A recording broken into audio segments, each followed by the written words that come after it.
Okay, this is gonna be my this video is gonna be my favorite films, my favorite 12-ish films of all time for this week. So this video is actually gonna be more about drama-y type films, which is weird because I usually fit like blockbuster-y types in this, but whatever. This is silly for this week, but yeah, let's get started. Starting off with a film by a little-known director by the name of Christopher Nolan. The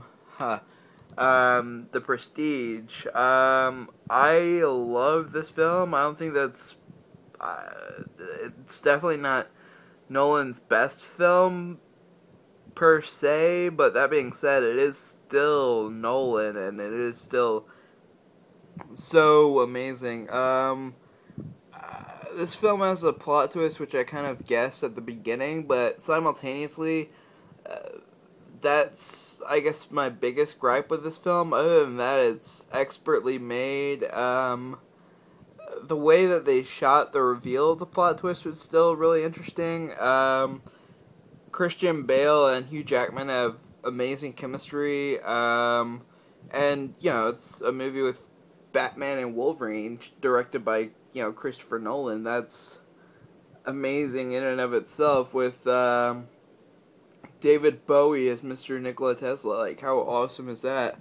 Nikola Tesla being one of the minds that shaped the 20th century, creator of electricity, or innovator of electricity, I think creator of the television. He did a lot of stuff with electricity. So much amazing stuff. It's all about, like, kind of the evolution of entertainment, like how, and faith versus science, which I also found really captivating. And, yeah, the Blu-ray of this is gorgeous. My only slight complaint is that Hans Zimmer didn't do the soundtrack, didn't do the score to it, which is a small gripe, but the guy that they got seems too reminiscent of Zimmer, and I feel that Zimmer and Nolan have always done their best work together. Next up, on the topic of music and score, Donnie Darko. I love this film, man. I've seen it like about 10 times, and it's just astonishing. Rewatching it lately after having not seen it in a while, I had forgotten like how, and I should have called this, but how dark it gets. But it's still an astonishing film. Jake Gyllenhaal, this is like, I feel that this is to Jake Gyllenhaal what Christopher Reeve was to Clark Kent / Superman. I feel that, because I think that Gyllenhaal really embodies this role, and I can't really imagine anybody else playing this. And I think that this is to Jake Gyllenhaal what Social Network was to, like, Jesse Eisenberg. It, like, sets him apart from, it kind of makes him his own actor, whereas, like, before this, I think people were always comparing him to Tobey Maguire.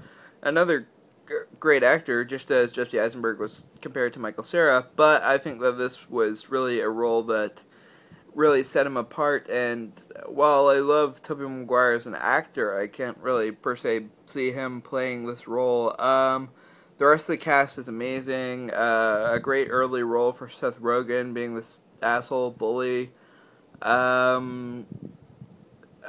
Drew Barrymore was really astonishing. What's his face? Patrick.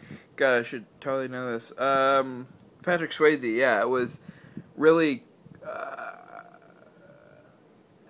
There's a plot twist involving his character, so I can't say any more. But his performance was great for what it was, with like a subtle amount of eeriness, I guess. The rest of the cast was just astonishing. The plot was amazing. This is like one of those films that makes one want to be like a filmmaker. It's just so expertly made and just brilliant. Next up, part of the Tom Cruise collection, which was awesome and surprisingly inexpensive. Collateral, I just recently watched Collateral, and it was amazing. It seemed really like a David Mamet action film, if that makes sense. Just like two guys, and there's like a lot of really great dialogue, and Tom Cruise and Jamie Kennedy had amazing, or Jamie Kennedy, God, Jamie Kennedy would have, oh god, being so weird in this role, but Tom Cruise and Jamie Foxx, would have, their chemistry was amazing. Tom Cruise, this is like one of his best performances as well with Jamie Foxx, and yeah, just every bit of this movie is amazing. Tom Cruise is just like this cold-hearted bastard, and it's just great. The direction is great. I've never really been one for Michael Mann all that much, but this really amazed me. And yeah, this is definitely an astonishing film. Next up, Social Network. The Social Network, I was, I think, like most people, apprehensive about because, you know, it's a movie about Facebook. And, I mean, as much as I loved Aaron Sorkin, whose work I had previously seen was Charlie Wilson's War, another really great and underappreciated film, and I adore David Fincher's work. Fight Club, Seven, Zodiac, Panic Room. I'd seen like every film that he had made besides, you know, Alien Resurrection, Alien 3, and I was just blown away by this film. I mean, again, I'm on the role of Mamet, and I think that Mamet is like one of the greatest people who knows like dialogue in films and plays, but like, all of this dialogue was so snappy and catchy, and it really took me a second time to really get how brilliant this film was, and just paying attention to all the dialogue, like the opening scene, it was just like, kind of a miniaturized version of Frost Nixon, like a boxing match with words, like, first Jesse Eisenberg's, like, being an asshole to, I think she was his girlfriend, or, Rooney Mara's character.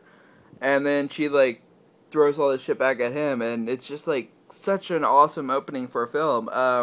Andrew Garfield is amazing, and I thought that he was also astonishing as Spider-Man, but I'll get into that in another time. All the performances in this are great, the direction is great, the music, Trent Reznor is brilliant. I really can't say enough great things about this. Justin Timberlake was one hell of a surprise in this.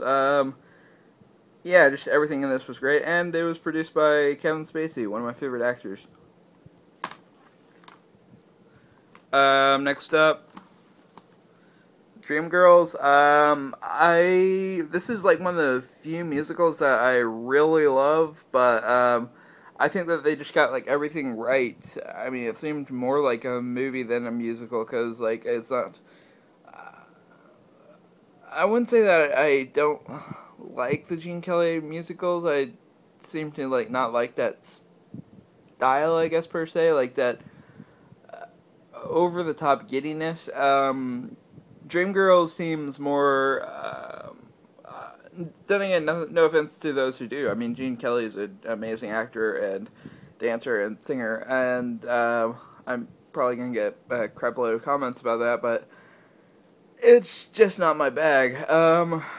Then again, but Dreamgirls was amazing. I thought the choreography was excellent. The singing was spectacular. The songs were amazing. The dancing was amazing. Just literally every bit of this was great. The editing, everything. The songs all made sense for the movie. My favorite song was Step Into the Bad Side, which was really great and really marked, like, I guess the low point for the movie, and all the performances were great. Jamie Foxx, Eddie Murphy,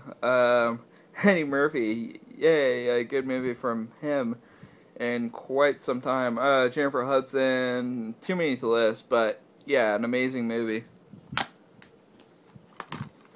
Next up, Frost Nixon. Frost Nixon, it took me, again, like Social Network, it took me, by this one it took me like the third time to really get and really understand, and I truly admire like Ron Howard's direction and like how he does shoot these interviews like a boxing match, which is just really great, and Langella is perfect for Nixon. I mean, he doesn't really look like him, but he really embodies everything about Nixon, and Michael Sheen is great. It's just like a boxing match with words, and all of the side characters are excellent. I hadn't really heard of Oliver Platt before this, but after seeing X-Men First Class, I really got into him, and yeah, great movie. Inception, saw it on the IMAX, the visuals blew me away, and I love that it was a visual film, but it wasn't solely, the visuals weren't the only thing that mattered. I mean, it was like a visual film in so many different ways. The performances were excellent, the acting was spectacular, just Christopher Nolan really knows his stuff, man, and like, it took him, I think, 10 years to make this, and this was like a dream project of his, and it truly shows. I mean, he is a spectacular director, writer, and just everything about this movie just was fantastic. Joseph Gordon-Levitt was, I think, really brought into the mainstream with this and 500 Days of Summer, but I just loved every bit of it, especially, and Tom Hardy. I'm getting close to the end of my time, so X-Men First Class, it's another blockbuster on here. I love this film. It was a pleasant shock. I mean, I thought that was a brilliant concept, set the X-Men in the 60s, and Magneto, like so many others, blew me away. Michael Fassbender's performance was amazing, and Magneto was like a total badass and a boss, and Kevin Bacon, I think that I was like one of the few people who loved his performance, but yeah, I just adored this film. Zombieland, as I'm currently playing Resident Evil 2, I'm just learning to appreciate this film even more, and all the humor that can be gained from zombies. And what do you hear? All the performances are excellent. The comedy is extremely well written. Just every bit of this is exceptional. I really wish that I had more time to go in depth to these. Maybe I will. But for now, kind of running out of time again. Dark Knight, just perfect film. The action scenes were great. The social, political, psychological, and legal commentaries were amazing. It was a great political commentary, of course. Just completely brilliant. All the performances were exceptional. I do think that Aaron Eckhart got overshadowed by Heath Ledger. I mean, I both think that they're astonishing in this, but the fact that I guess Eckhart really kind of played two characters was all the better, and I just love this film, the way that he created his own Gotham, and I'll definitely be talking about this more in depth. But the final film on this list, Goodfellas.